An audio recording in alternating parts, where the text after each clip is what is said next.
भागलपुर शहर सहित नवगछिया, कहलगांव, सुल्तानगंज, सबौर, पीरपंती, बेहपुर, गोराडीह और आसपास के ग्रामीण क्षेत्रों में वट सावित्री व्रत श्रद्धा, भक्ति और पारंपरिक उल्लास के साथ मनाया गया। सुबह से ही सुहागिन महिलाएं सज धज कर वट वृक्ष यानी बरगद के पेड़ों के पास पहुंची और विधि विधान से पूजा अर्चना की। महिलाओं ने वट वृक्ष की परिक्रमा कर धागा बांधा तथा अपने पति की लंबी आयु, सुख समृद्धि और अखंड सौभाग्य की कामना की। भागलपुर के विभिन्न मंदिरों और वट वृक्ष स्थलों पर सुबह से ही महिलाओं की भीड़ देखने को मिली। शहर के बूढ़ानाथ मंदिर परिसर, बरारी क्षेत्र, आदमपुर, तिलका मांझी तथा ग्रामीण इलाकों में महिलाओं ने समूह बनाकर पूजा की और पारंपरिक गीत भी गाए। वहीं नवगछिया और कहलगांव क्षेत्र में भी गांव-गांव में महिलाओं ने पूरे उत्साह के साथ इस पर्व को मनाया। मान्यता है कि वट सावित्री व्रत करने से वैवाहिक जीवन में सुख शांति बनी रहती है और पति की आयु लंबी होती है। यह व्रत पौराणिक कथा सावित्री और सत्यवान से जुड़ा हुआ है।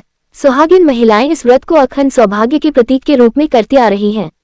पूरे भागलपुर क्षेत्र में वट सावित्री व्रत को लेकर धार्मिक माहौल बना रहा। महिलाओं ने पारंपरिक परिधानों और श्रृंगार के साथ पूजा अर्चना कर परिवार की खुशहाली की प्रार्थना की। किया जाता है। बहुत श्रद्धा है। क्या मान्यता है? ये पति का लंबी उम्र करने के लिए और सब परंपरा कर रहे हैं ना, इसलिए चालू है करना। क्या किया जाता है आज के दिन उपवास किया जाता है, पीपल के पेड़ में पूजा किया जाता है, बर के पेड़ में। उसके बाद शाम को व्रत तोड़ते हैं, पति का पूजा करते हैं। क्या करते हैं? पति के लिए व्रत करते हैं, पूजा करते हैं। कितने वर्षों से करते हैं? मेरा तो 8 साल हो गया।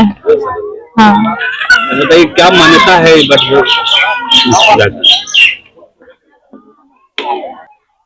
मतलब पति के लिए करते हैं और उसके लंबी उम्र के लिए करते हैं। विश्व प्रसिद्ध श्रावणी मेला की तैयारी को लेकर भागलपुर में प्रशासन पूरी तरह सक्रिय हो गया है। इसको लेकर समीक्षा भवन सभागार में भागलपुर के जिलाधिकारी डॉक्टर नवल किशोर चौधरी एवं वरीय पुलिस अधीक्षक प्रमोद कुमार यादव की अध्यक्षता में विभागीय अधिकारियों के साथ महत्वपूर्ण बैठक आयोजित की गई। बैठक में श्रावणी मेला के दौरान श्रद्धालुओं की सुविधा, सुरक्षा और व्यवस्थाओं को लेकर विस्तार से चर्चा की गई। जिलाधिकारी ने कहा कि सुल्तानगंज में उत्तर वाहिनी गंगा तट से लाखों कांवरिया गंगाजल भरकर बाबा बैद्यनाथ धाम के लिए रवाना होते हैं। ऐसे में श्रद्धालुओं को किसी प्रकार की परेशानी न हो, इसे लेकर सभी विभागों को आवश्यक दिशा निर्देश दिए गए हैं। वहीं वरीय पुलिस अधीक्षक प्रमोद कुमार यादव ने बताया कि बैठक में सुरक्षा व्यवस्था को लेकर विशेष चर्चा हुई। उन्होंने कहा कि पिछले वर्षों की तुलना में इस बार और अधिक मजबूत सुरक्षा व्यवस्था सुनिश्चित करने की योजना बनाई जा रही है। मेले में कितने पुलिस बल की तैनाती होगी, ट्रैफिक व्यवस्था कैसी रहेगी और भीड़ नियंत्रण कैसे किया जाएगा, इन सभी बिंदुओं पर चर्चा की गई।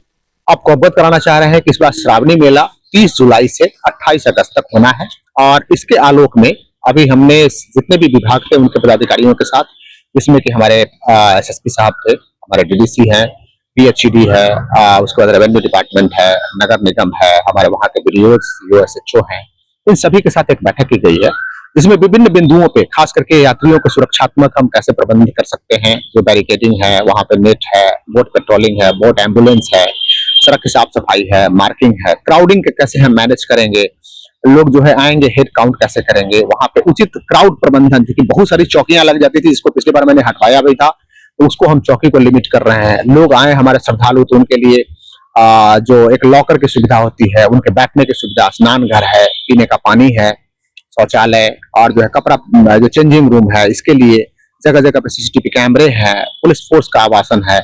तो इन सभी बिंदुओं पे डिटेल में बात की गई है और हमारे अधिकारी काम पे लग गए हैं। आज श्रावणी मेला के जो तैयारियां हैं उसको लेके अभी से प्रशासन चुस्त दुरुस्त है। उसी को लेके हम लोगों को एक एस्टिमेशन करना कि पिछले बार ऐसे हुआ था, क्या क्या कमियां थी, क्या क्या व्यवस्था थी, और उसी के दृष्टिकोण से आज यहाँ पर जॉइंट मीटिंग मेरी और जिलाधिकारी महोदय के संयुक्त जो है अध्यक्षता में हुई है और इसमें सभी विभाग के जो अधिकारी उपस्थित थे और उन लोगों ने डिस्कस किया और जो जो कमियां थी उसके लिए बातें की गई और जिला पदाधिकारी महोदय ने भी अभी निर्देश दिए और मैंने भी सुरक्षा से संबंधित जो भी हमारा कितना बल लगभग लगेगा, कितना दिन तक रहेगा और फिर उनके रहने के लिए भी व्यवस्था, फिर पेट्रोलिंग की व्यवस्था, घाट पे सिक्योरिटी की व्यवस्था, नदी के अंदर जो है हमारी जो सेफ्टी है उसकी व्यवस्था, पार्किंग की व्यवस्था, जो रूट्स हैं उस पे हमारी सुरक्षा और साथ में वो है कि जो भी अगर कहीं ऐसे ब्लैक स्पॉट हैं जहां पर कभी अगर चोरी या पिक पॉकेटिंग की कोई समस्या खास करके स्टेशन के आसपास में जो है, तो इन सब पे हम लोगों ने विस्तृत रूप से चर्चा की है। भागलपुर जिले के नवगछिया पुलिस जिला अंतर्गत खरीक थाना क्षेत्र में पिकअप चालक से लूट मामले में पुलिस को बड़ी सफलता मिली है। खरीक थाना को सूचना मिली कि गुड़हरियो मोड़ के पास 2 से 3 अपराधियों द्वारा हथियार के बल पर 2 पिकअप चालकों से लूटपाट की गई थी। सूचना मिलते ही खरीक थाना पुलिस ने त्वरित कार्रवाई करते हुए एक आरोपी बबलू कुमार को गिरफ्तार कर लिया। गिरफ्तार आरोपी गणेशपुर थाना खरीक जिला भागलपुर का रहने वाला बताया गया है। उसके पास से 850 रुपये नकद बरामद किए गए। पुलिस पूछताछ और निशानदेही के आधार पर घटना में शामिल 2 अन्य आरोपियों दिलखुश कुमार और राहुल कुमार को भी गिरफ्तार किया गया। दोनों आरोपी भी गणेशपुर थाना खरीक जिला भागलपुर के निवासी हैं। इनके पास से एक देशी कट्टा और लूट की 1500 रुपये नकद राशि बरामद की गई। पुलिस के अनुसार गिरफ्तार आरोपियों ने घटना में अपनी संलिप्तता स्वीकार कर ली है। इस मामले में खरीक थाना में सुसंगत धाराओं के तहत प्राथमिकी दर्ज कर आगे की कार्रवाई की जा रही है। बरामद सामान में एक देशी कट्टा और कुल 2350 रुपये नकद शामिल हैं।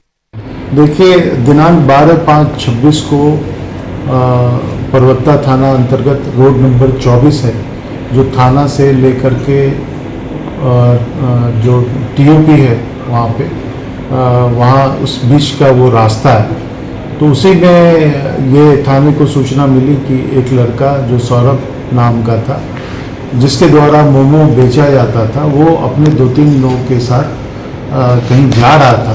तो उसे किसी यानी एक मोटरसाइकिल सवार जिसमें 2 व्यक्ति सवार थे, उनके द्वारा फायरिंग की गई और गोली उसे लग गई। शुरुआत में उसे प्राथमिक इलाज के लिए नवगछिया जो है अनुमंडलीय अस्पताल लाया गया और फिर बाद में उसे बेहतर इलाज के लिए पूर्णिया रेफर कर दिया गया, जहां अभी भी वो इलाजरत है। जैसे ही ये कांड की सूचना मिली, पुलिस के द्वारा सीसीटीवी फुटेज देखे गए और उस सीसीटीवी फुटेज के आधार पे उस व्यक्ति को आइडेंटिफाई किया गया, जो 2 नाम के व्यक्ति थे। एक सिंटू कुमार, पिता का नाम लीलो यादव, दूसरा जागो कुमार उर्फ सुधांशु कुमार, पिता का नाम स्वर्गीय मोफिल यादव, साकिन जगतपुर, यानी दोनों जगतपुर थाना परवत्ता के हैं।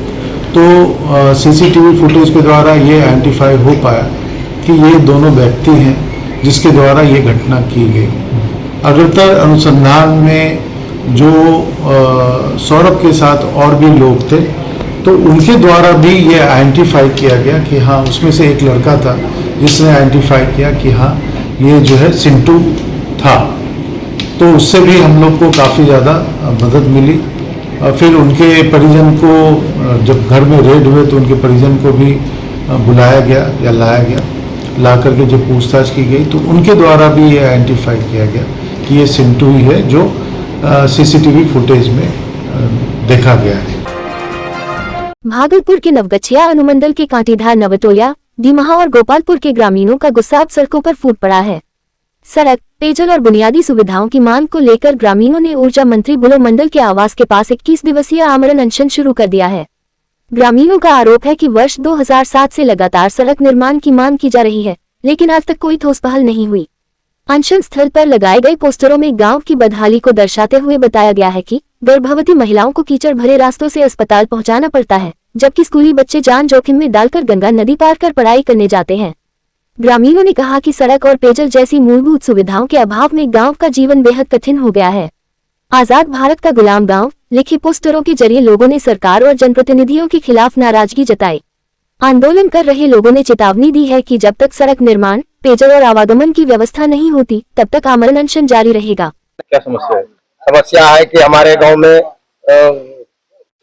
बच्चे सब तैर के जाना पड़ता है स्कूल पढ़ने के लिए, और मरने के बाद भी तैर के जाना पड़ता है, वो कंधे पे लेके जाना पड़ता है जलाने के लिए। बहुत दिक्कत है। और गर्भवती महिला सबको जब सब होता है तो रास्ते में कभी हो जाता है, कभी गाड़ी में हो जाता है। यही सब समस्या हमारे यहाँ।